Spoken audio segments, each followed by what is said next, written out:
The SpaceX Raptor engines is the undisputed campaign of rocket engines, even though both stages of the Starship vehicle exploded. After separation, SpaceX still celebrating the test flight as the milestone. All 33 Raptor engines on the Super Heavy booster started up successfully and for the first time completed a full duration burn during ascent. SpaceX said in the real mission update the Raptor engines in a marvel of engineering using methane as fuel. A fully follow stage combustion cycle that is extremely difficult to maintain. No other engines like this has ever flown before, but that's not enough for Elon Musk, the visionary CEO of SpaceX, that just unveiled the next-gen Raptor engines, more power, efficiently, but no heat shield. What does this mean of the future of Starship and SpaceX? Find out in today's episode of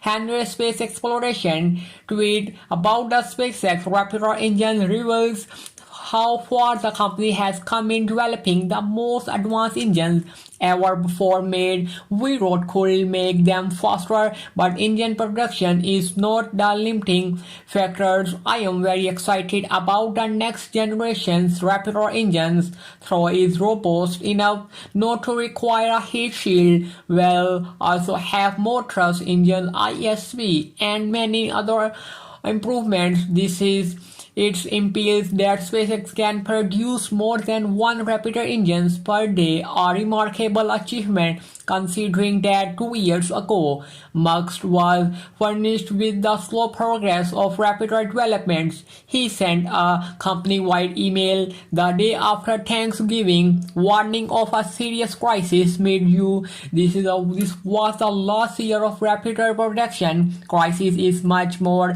than it seemed a few weeks ago. Musk wrote, we face genuine risks of bankruptcy if we cannot achieve a Starship flight rate of at least once every 2 weeks next year. Musk added later, but SpaceX has managed to overcome the challenges and deliver not only on quality but also on quantity. The performance of the Raptor was evidence of the flight last weekend. The next Raptor challenges will be more powerful and simple. As Musk said, the company wants to stop using dead shields for their next-gen Raptors. First off, you are wondering about a Raptor heat shield. When SpaceX installs the engineers, they have to put sheet metal holding around the power until to keep things from jinting to hot, leaving only the nozzles of the engines used. By basically it's protecting more delicate things like warning, plumbing, etc. from the heat of the exhaust coming out of the engine. Perhaps engine's shield is quite an impressive system, and Musk has been talking a lot about things which booster 9 the covers of made of stainless steel and many areas bends the vehicle on covered back material which could be related to the extra heating is that area. These 13 circle pieces surrounding the center's engines mounts gets added to a section C in the tents before stacking. SpaceX is always working towards reducing the members of tasks to complete after final stacking, moving to outer ring of 20 engines. These panels that go between each engines get installed. They have a dividing wall mounted perpendicular of the anterior face protecting each engine from the engine next to it in case from a high energy event. Most of it's installed after engines are already installed and removed before engines are taken out, so you'll almost even see a freestanding engines with shields and never one of shields with complete shields. Now the big advantage of removing the shields will be surface ability. Besides that, this will also lose a huge amount of weight of the rocket. If they can get rid of all these extra sheet metals, they are not only saving weight but also time, not having to remove and replace it every time they need to work on an engine. We can see these improvements in the Raptor 3 variants in Musk's announced Raptor V3 just achieved 350 bar chambers pressures or 269 tons of thrust. Starship Super Heavy Booster has 33 Raptors, so total thrust of 8,877 tons or 119.5 million pounds.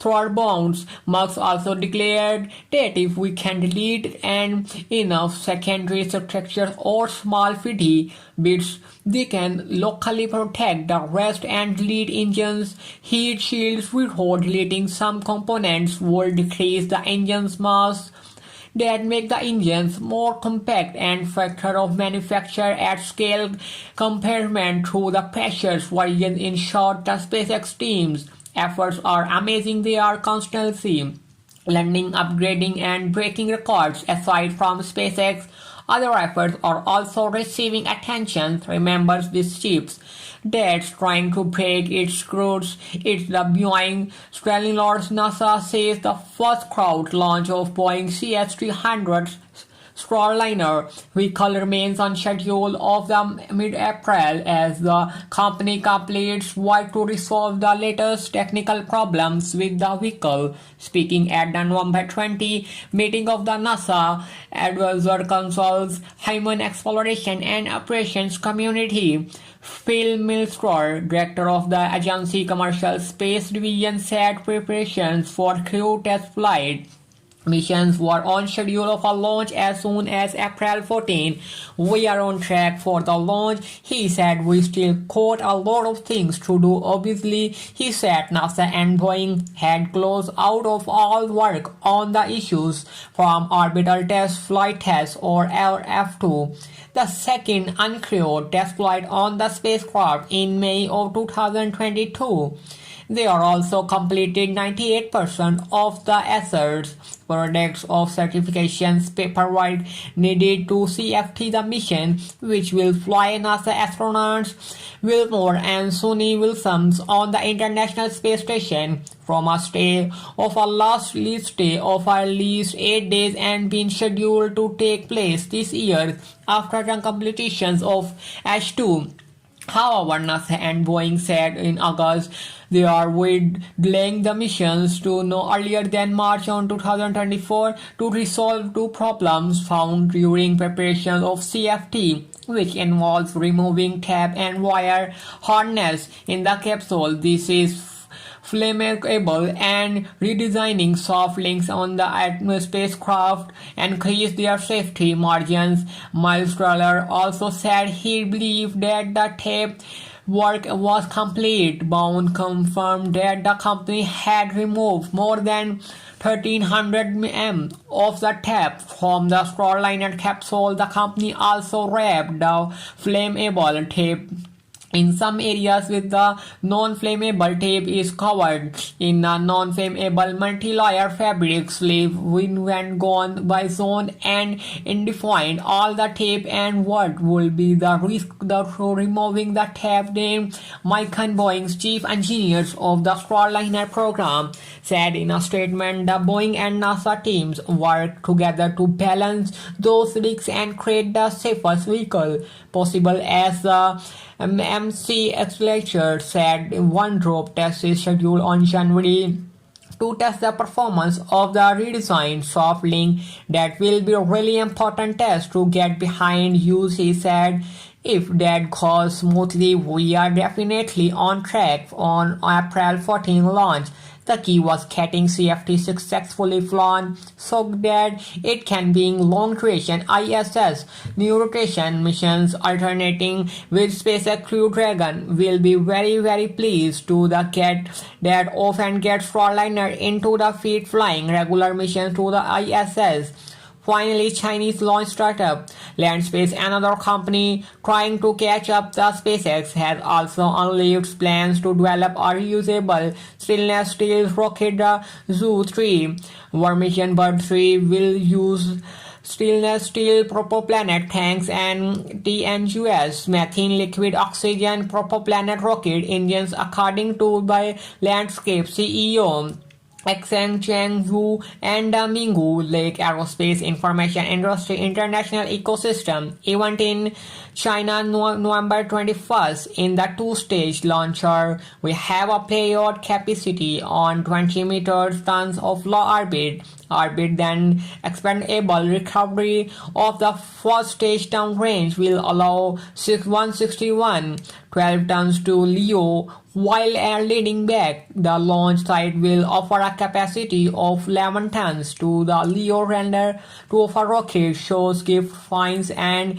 developable landing legs on the first stage. The announcement came just days after SpaceX performed its second Starship Super Heavy test details, such as a tentative test launch date and the rocket are not stacked, suggesting the plan is the very early stage while developing. The rocket will pose challenges related to the weight and properties of the steel, including manufacturing and fabricating. The launcher also operational will also face competition. Fellow startup Space Pioneer is launching to launch its Long 3 rocket next year. That rocket will be capable to lifting 17 tons on the LEO or 14 tons to be a 500-kilometer Sun orbit. Landscape is one of the China's first commercial launch companies. It was established in 2015 after the Chinese government opened up parts of the space sector of the private capital in late 2014. The development is seen to be a reaction to developments in the US. Landscape is currently preparing to launch this third Ju-2 methane liquid oxygen rocket on December 4,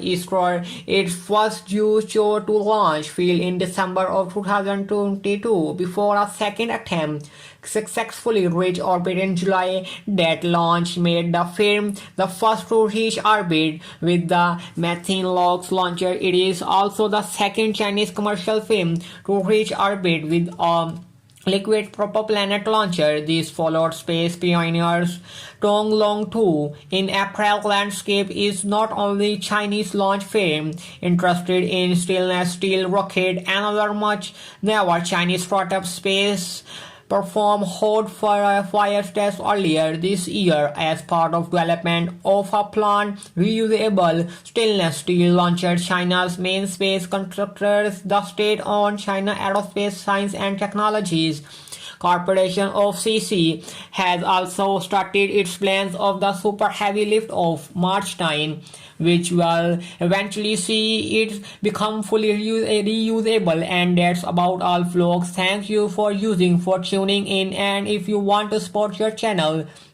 even further, you can hop on over to our Patreon through the link in description below. Sign up today or become a Patreon to gain access to exclusive content sound existing right. In any case, we still appreciate our generosity and our passion, our space exploration. As always, this is Henry Space Explorations and SpaceX, and until next time, keep looking up.